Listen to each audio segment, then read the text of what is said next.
மறைந்த நடிகர் விஜயகாந்தின் மகன் சண்முக பாண்டியன் கடைசியாக மதுரை வீரன் திரைப்படத்தில் நடித்துள்ளார். அடுத்ததாக படைத்தலைவன் திரைப்படத்தில் நடித்துள்ளார். இந்த படம் மக்கள் மத்தியில் நல்ல வரவேற்பை பெற்றது. ஒடிசா மாநிலத்தில் நடந்த உண்மை சம்பவத்தை மையமாக வைத்து இந்த படத்தை எடுத்தாங்க. இதில் கஸ்தூரி ராஜா அவங்க அப்பா கதாபாத்திரத்தில் அருமையாக நடிச்சிருந்தார். மற்றும் இதில் உள்ள அனைத்து கதாபாத்திரமுமே அருமையாக நடிச்சிருந்தாங்க. இந்த படத்தில் யானைக்கும் ஹீரோவுக்கும் உள்ள பாச போராட்டம் தான் இந்த படம். இந்த படத்தில் உண்மை சம்பவத்தை மையமாக வச்சு எடுத்திருந்தாங்க. இதில் கருட ராமர் இருக்கார்ல, வில்ல கதாபாத்திரத்தில் மிரட்டியிருந்தார். அந்தளவுக்கு அருமையாக நடிச்சிருந்தார். அது மட்டும் இல்லாமல் இயற்கையாக நேச்சுரலாக யானையை நடிக்க வச்சுருந்தாங்க. அதுவும் செம்மையாக அருமையாக சூப்பராக நடித்தது. இந்த படத்தில் ஏஏ தோற்றத்தில் விஜயகாந்த் வரும் காட்சியை ரசிகர்கள் மத்தியில் நல்ல வரவேற்பும் பெற்றுச்சு.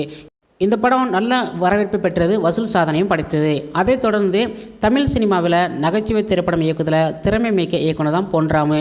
இவர் 2013ஆம் ஆண்டு வருத்தப்படாத வாலிபர் சங்கத்தில் இயக்கி மிகப்பெரிய வெற்றி படமாக கொடுத்தாரு.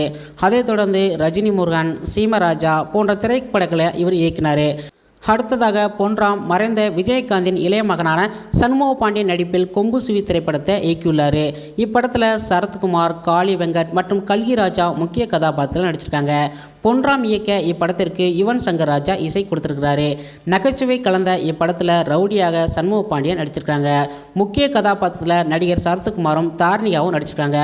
தார்னிகா இந்த படத்தில் ஹீரோயினி நடிச்சிருக்காங்க. இவங்க யாருன்னா நாட்டாமை படத்தில் உள்ள டீச்சரோட மகள் தான் தார்னிகா.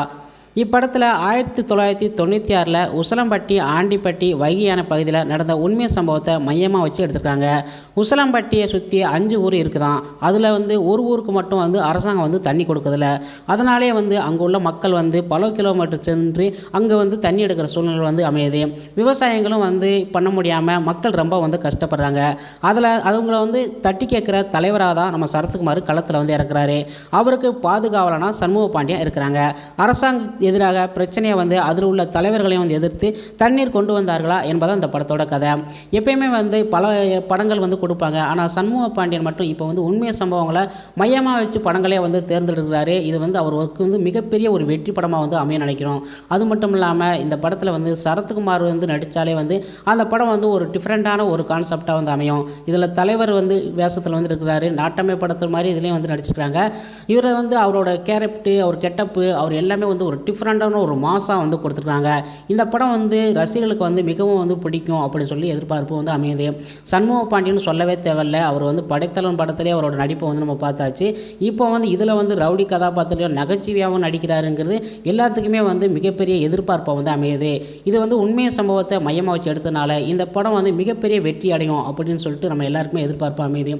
மறைந்த கேப்டன் விஜயகாந்த் அவர் பற்றி சொல்லவே தேவையில்ல. அவரோட படமே அந்தளவுக்கு பிரமாதமாக இருக்கும். அவரோட சும்மா நடித்தாலே அந்த படம் மிரட்டி எடுக்கிற அளவுக்கு பல நாட்கள் ஓடும். 200-300 நாட்களே அவர் படம் ஓடும். அவரோட படமும் இப்போ எல்லா படமே ரீரிலீஸ் பண்ணுறாங்க. ஒவ்வொரு படமும் கஸ்டி பிரிண்டில் 4Kல 7.3ல் அந்தளவுக்கு மியூசிக் எல்லாமே ரெடி ஆகிக்கிட்டே இருக்குது. கேப்டன் பிரபாகரன் முதல்ல விடுறாங்க. அடுத்ததாக ஊமை வெளிகள் படம் ரெடி ஆகிக்கிட்டே இருக்குது. அந்த படம் விரைவில் விடுவாங்க அப்படின்னு சொல்லிட்டு எதிர்பார்க்கப்படுது. ஓகே, விஜயகாந்தோட நடிப்பும் சொல்லவே தேவையில்ல. அவரோட மகன் இப்போ அடுத்து நடிக்கிறாரு. அடுத்த கேப்டன் இவர் தான் அவளுக்கு அப்படின்னு சொல்லிட்டு எல்லாருமே சின்ன கேப்டன் சொல்கிற அளவுக்கு அந்த அளவுக்கு பேர் வாங்கி கொடுப்பாரு அப்படின்னு சொல்லிட்டு எதிர்பார்க்கப்படுறாங்க. ஓகே ஃப்ரெண்ட்ஸ், உங்களுக்கு நம்ம வீடியோ பிடிச்சுன்னா தொடர்ந்து நம்ம என்பி நியூஸ் தமிழை மறக்காமல் ஒரு சப்ஸ்கிரைப் பண்ணுங்கள். உங்கள் ஃப்ரெண்ட்ஸ் அனைவருக்குமே ஷேர் பண்ணுங்கள். இது போன்ற வீடியோவை நெக்ஸ்ட் வீடியோவில் சந்திக்கலாம். நன்றி, வணக்கம்.